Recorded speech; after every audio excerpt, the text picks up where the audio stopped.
அனைவருக்கும் வணக்கம். இன்றைய வீடியோ அமர்வில் லக்ஸை முடக்குவது பற்றி விவாதிப்போம். குறிக்கோள்: இந்த வீடியோவின் முடிவில் நீங்கள் இவை அனைத்தையும் செய்ய முடியும். லக்ஸை கேபிள் மூலம் முடக்கி கிரிம்பிங் சரிபார்க்கவும். லக்ஸ் என்றால் என்ன? லக்ஸ் என்பது மின்கூறுகள். அவை 2 அல்லது அதற்கு மேற்பட்ட கடத்திகள் மற்றும் உபகரணங்கள் போன்றவற்றிற்கு இடையில் வலுவான இணைப்புகளை உருவாக்க பயன்படுகின்றன. ஒரு கேபிளுடன் இணைக்க ஒரு கேபிள் லக்கின் ஒரு முனையை முடக்குவதற்கு பயன்படுத்தப்பட வேண்டும். முனையம் அல்லது இணைக்கும் புள்ளி பின்னர் லக்கின் மறுமுனைக்கு ஒரு போல்ட், ஸ்க்ரூ அல்லது ஸ்பிரிங் கிளிப் மூலம் பாதுகாக்கப்படுகிறது. முனைய வகை மற்றும் இணைப்பு முறையுடன் பொருந்தக்கூடிய தன்மையை கணக்கில் எடுத்துக்கொள்வதன் மூலம் ஒரு கேபிள் லக்கின் இணைப்பான் முடிவு தேர்ந்தெடுக்கப்படுகிறது. லக்ஸ் ஏன் பயன்படுத்தப்படுகிறது? நாங்கள் 2 கம்பிகள் அல்லது நடத்துனர்களை இணைக்க விரும்பினால் நாங்கள் வழக்கமாக நடத்துனர்களுக்கு இடையில் ஒரு திருப்பத்தை உருவாக்குவோம். ஆனால் அது நிரந்தரமானது அல்ல. இது திருப்பத்தில் எதிர்ப்பை அதிகரிக்கக்கூடும். இந்த சூழ்நிலையை தவிர்க்க பொருத்தமான கருவியை பயன்படுத்தி கடத்திகளின் முனைகளில் லக்ஸ் சரி செய்யப்படுகிறது. மேலும் கொட்டைகள் மற்றும் போல்ட்களின் உதவியுடன் இணைப்புகள் செய்யப்படுகின்றன. இந்த அமைப்பின் வெற்றிக்கு மிக முக்கியமான காரணங்கள் எளிமை மற்றும் பாதுகாப்பு. நடத்துனர்களுக்கிடையேயான தொடர்பு தளர்த்தப்படும் போது மின்சாரம் வயரிங் குறைவான இழைகளில் பாயும். வயரிங் சிறிய இழைகள் மின்சாரத்தை திறம்பட மாற்ற போதுமானதாக இருக்காது. மேலும் அவற்றின் வழியாக இயங்கும் கூடுதல் மின்னோட்டத்திலிருந்து வெப்பமடையும். பெரும்பாலும் இவை மின்சார வளைவுகளை ஏற்படுத்துகின்றன. இது உங்கள் இணைப்பு பகுதி சூடாக இருப்பதோடு நெருப்பின் வாய்ப்பை அதிகரிக்கிறது. ஒவ்வொரு மின் இணைப்பிலும் சூடாக இருக்கும் திறன் உள்ளது. அதிகரித்த வெப்பத்துடன் அதிகரித்த மின் எதிர்ப்பு. இதன் விளைவாக விஷயங்கள் இன்னும் வெப்பமடைய காரணமாகின்றன. சென்செக்ஸின் கூற்றுப்படி பெரும்பாலான மின் தோல்விகள் இணைப்பு தோல்விகளால் ஏற்படுகின்றன. எனவே சரியான கூறுகளை பயன்படுத்துவது இந்த சிக்கல்களை குறைக்க முடியும். லக்ஸ் எந்த பொருளால் ஆனது? வழக்கமாக லக்ஸ் தாமிரம் அல்லது அலுமினியத்தால் ஆனது. செம்பு கம்பிகளுக்கு செம்பு லக்ஸ் பயன்படுத்தப்படுகின்றன. மேலும் அலுமினிய கம்பிகளுக்கு அலுமினிய கடத்திகள் பயன்படுத்தப்படுகின்றன. கம்பிகள் அல்லது கேபிள்களுடன் லக்ஸை எவ்வாறு சரி செய்வது? கேபிள்களுடன் லக்ஸை சரி செய்வது கிரிம்பிங் என்று அழைக்கப்படுகிறது. இந்த செயல்முறை ஒரு கிரிம்பிங் கருவி எனப்படும் சிறப்பு கருவியின் உதவியுடன் செய்யப்பட்டது. எந்த ஒரு கிரிம்பிங் செயல்பாட்டின் மிக முக்கியமான கூறு கிரிம்பிங் கருவி. சிறிய முதல் நடுத்தர குறுக்குவெட்டுகளுக்கு காம்பாக்ட் மெக்கானிக்கல் கிரிம்பிங் கருவிகள் பொருத்தமானவை. பெரிய குறுக்குவெட்டுகளுக்கு மறுபுறம் நீங்கள் பொதுவாக ஒன்றுக்கொன்று மாறக்கூடிய இறப்புகளை கொண்ட ஒரு ஹைட்ராலிக் கருவிக்கு செல்ல வேண்டும். மற்றொரு முக்கியமான கணினி கூறு ஆபரேட்டர். இந்த நபருக்கு ஒரு சரியான கிரிம்பிங் செய்ய அவர்களுக்கு தேவையான தகவல்களும் பயிற்சியும் வழங்கப்பட வேண்டும். குறிப்பிடப்பட்ட லக் அளவு என்ன? லக் அளவு சதுர மில்லிமீட்டர் அல்லது சதுர மில்லிமீட்டர் கம்பியின் அளவு என குறிப்பிடப்பட்டுள்ளது. லக் அளவை எவ்வாறு தேர்ந்தெடுப்பது? லக் அளவு செருகப்பட வேண்டிய கம்பி அளவால் முற்றிலும் தீர்மானிக்கப்படுகிறது. அதிக மின்னோட்டத்திற்கு ஒரு பெரிய கடத்தி அளவு தேவைப்படுகிறது. மேலும் ஒரு பெரிய கடத்தி அளவிற்கு பெரிய அளவிலான லக் தேவைப்படுகிறது. ஒரு சுத்தமான மற்றும் பாதுகாப்பான கிரிம்பிங் விளைவு சரியான கேபிள் லக் தேர்ந்தெடுப்பதை பொறுத்தது.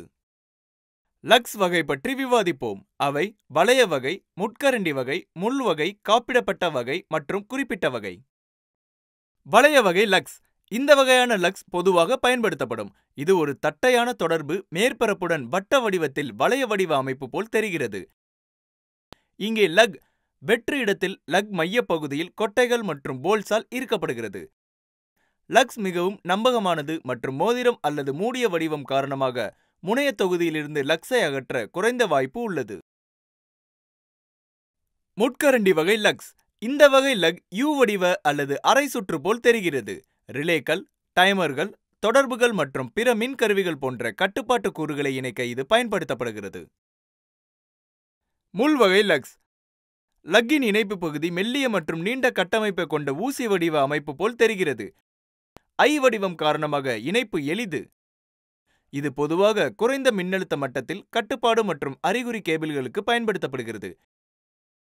இது கடத்திகளை தொடர்பு தொகுதிகள் மற்றும் சில மின்னணு கூறுகளாக நிறுத்த வடிவமைக்கப்பட்டுள்ளது. காப்பிடப்பட்ட லக்ஸ். இந்த லக்குகள் இணைப்பு புள்ளியில் காப்பு, இன்சுலேட்டிங் பொருள் பிவிசி அல்லது நைலானாக இருக்கலாம். இது மிக உயர்ந்த பாதுகாப்பு தேவைகளை பூர்த்தி செய்கிறது. ஆனால் அதன் அதிகபட்ச மின் மதிப்பீடுகள் குறைந்த சக்தி பயன்பாடுகளுக்கானவை. டேப் அல்லது ஹீட் ஷ்ரிங்கிங் குழாய்களை பயன்படுத்தி முனையத்தை காப்பிட வேண்டிய தேவையும் இது நீக்குகிறது. குறிப்பிட்ட லக்ஸ். இந்த வகை லக்குகள் சிறப்பு மற்றும் குறிப்பிட்ட பயன்பாடுகளுக்கு பயன்படுத்தப்படுகின்றன. கூடுதலாக, சந்தை ஒரு குறிப்பிட்ட பயன்பாட்டிற்காக குறிப்பாக வடிவமைக்கப்பட்ட லக் வகைகளையும் வழங்குகிறது. இதில் வேகமாக கொக்கி, திறந்த பீப்பாய் மற்றும் பிளாட் பிளேட் வகைகள் அடங்கும். இந்த லக்ஸுக்கு கோரும் விண்ணப்பங்கள் உள்ளன. லக்கை கேபிள் மூலம் எவ்வாறு முடக்குவது என்று விவாதிப்போம். படி 1. இணைக்கப்பட வேண்டிய கம்பிக்கான சரியான அளவிலான லக்ஸை தேர்ந்தெடுக்கவும். கம்பியின் விட்டம் 2 மிமீ என்றால் லக் 2 மிமீ விட்டம் கொண்டதாக இருக்க வேண்டும். பரிந்துரைக்கப்பட்ட கேபிள்களுக்கு பரிந்துரைக்கப்பட்ட அளவிலான லக்குகளை மட்டும் பயன்படுத்தவும். ஒருவர் தனது சொந்த காலணிகளை தேர்ந்தெடுப்பது போல. படி 2. கேபிள் இழைகள் செருகப்படும் லக்கில் பீப்பாய் பகுதியின் நீளத்தை அளவிடவும். படி 3. கேபிளின் முடிவில் பிளேடு அல்லது கம்பி ஸ்ட்ரைப்பரை பயன்படுத்தி காப்பு பகுதியை அகற்றவும். அளவிடப்பட்ட அளவை விட அதிகமாக இல்லை. கடத்தி இழைகளை வெட்டப்படாமல் பார்த்துக் கொள்ளுங்கள். செறிவான நெகிழ்வான கேபிளை அகற்றும் போது கூடுதல் கவனம் தேவை. ஏனெனில் அகற்றும் செயல்பாட்டின் போது வெளிப்புற கம்பியின் 63% சேதமடையக்கூடும். இது ஒரு அலுமினிய கம்பியாக இருந்தால் அலுமினிய கம்பிகளிலிருந்து வெளிப்படையான ஆக்சிஜனற்ற அடுக்கை அகற்றி அவை சுத்தமாகவும் குப்பைகள் இல்லாமல் இருக்கும் வரை கடத்திகளை துலக்க வேண்டும். பொதுவாக கடத்தியில் எந்த உலோக தடயங்களும் இல்லை என்பதை உறுதிப்படுத்த வேண்டும். ஏனெனில் அவை தொடர்பு அரிப்புக்கு வழிவகுக்கும். படி 4. கம்பியின் நீளம் முனையத்தில் சரியான கம்பி வைப்பதற்கு முக்கியமானது. இது டெர்மினலுடன் பொருந்து வரும் கிரிம்பிங்கிற்கு முன் முனையத்தில் சரியான கம்பி வைப்பதை இயங்குவதும் முக்கியம். படி 5. கேபிள் இழைகளுக்கு இடையில் காற்று இடைவெளியை மூட கிரிம்பிங் பேஸ்ட் பயன்படுத்தப்படுகிறது. லக்ஸுடன் கேபிள் இணைப்பை இறுக்கவும். படி 6. கேபிள் இழைகளின் காப்பு நீக்கப்பட்ட பகுதியை லக் பீப்பாயில் மெதுவாக செருகவும். படி 7. புலப்படும் கேபிள் இழைகள் இல்லாமல் அனைத்து கேபிள் இழைகளும் முழுமையாக செருகப்பட்டிருப்பதை உறுதி செய்யவும். படி 8. ஒரு கிரிம்பிங் கருவியை தேர்ந்தெடுத்து லக் அளவுக்கு ஒத்ததாக இறக்கவும். பொருந்தாத கிரிம்பிங் டைஸை பயன்படுத்த வேண்டாம். படி 9. கிரிம்பிங் கருவியில் லக்கை ஒரு கையால் வைத்து பிடித்து மற்றொரு கையால் கருவியின் கைப்பிடியை அழுத்தவும். அது கேபிள்களால் வலுவாக முறுக்கப்படும் வரை. இது ஒரு நீண்ட பீப்பாயாக இருந்தால் கேபிள் பக்கத்திலிருந்து தொடங்கி லக் பீப்பாய்க்கு மேல் 2 அல்லது 3 கிரிம்ப்களை உருவாக்கவும். படி 10.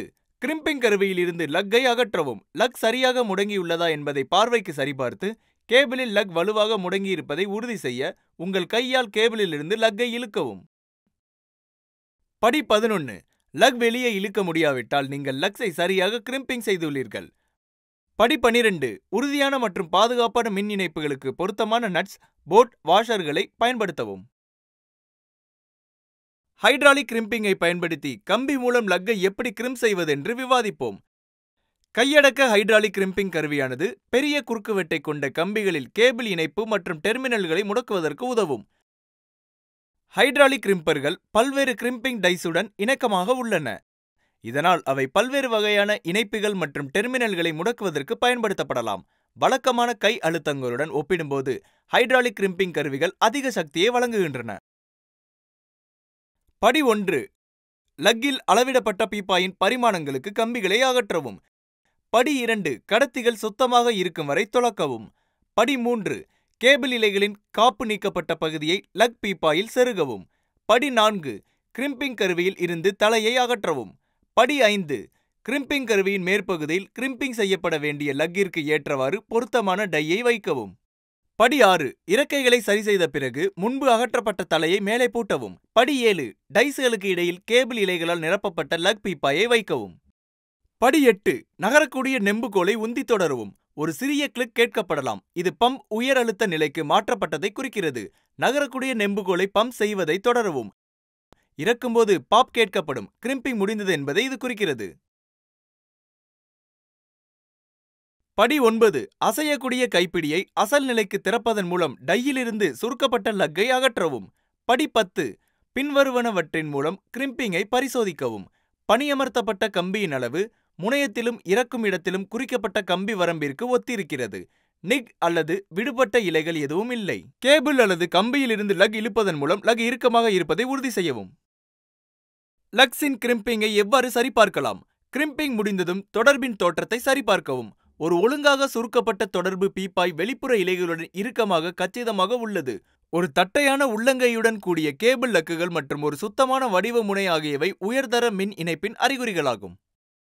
முறையற்ற முறுக்கப்பட்ட பீப்பாயின் வெளிப்புற இழைகள் தளர்வாக இருக்கும் மற்றும் போதுமான இறுக்கமான சக்தியை கொண்டிருக்காது.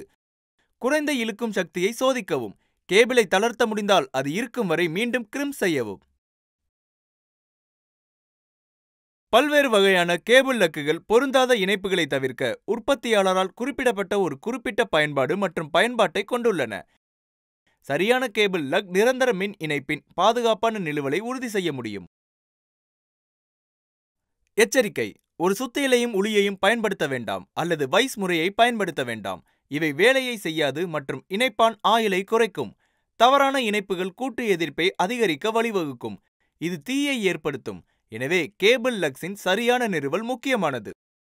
எப்போதும் ஒரு கிரிம்பிங் கருவியை பயன்படுத்தவும். அகற்றப்பட்ட கேபிள் தொடர்பு பீப்பாயின் பீப்பாய்க்குள் செருகப்பட்டிருப்பதை உறுதி செய்து வெளிப்புற இழைகளுடன் இறுக்கமாக சுருக்கப்பட்டுள்ளது. முறையற்ற முறுக்கப்பட்ட பீப்பாயின் வெளிப்புற இழைகள் தளர்வாக இருக்கும். மேலும் தொடர்பு பீப்பாயை கேபிள் இழைகளை சுற்றி இறுக்கமாக சுருக்கி அவற்றை ஒருவருக்கொருவர் மற்றும் தொடர்பு பீப்பாயின் உள் சுவருக்கு எதிராக இறுக்கமாக அழுத்த அனுமதிக்கிறது. இந்த வீடியோ அமர்விலிருந்து நீங்கள் கிரிம்பிங் செயல்முறையை செய்ய முடியும் மற்றும் அதை ஆய்வு செய்ய அல்லது சரிபார்க்க முடியும் என்று நம்புகிறேன். பார்த்ததற்கு நன்றி. இந்த நாள் இனிய நாளாகட்டும்.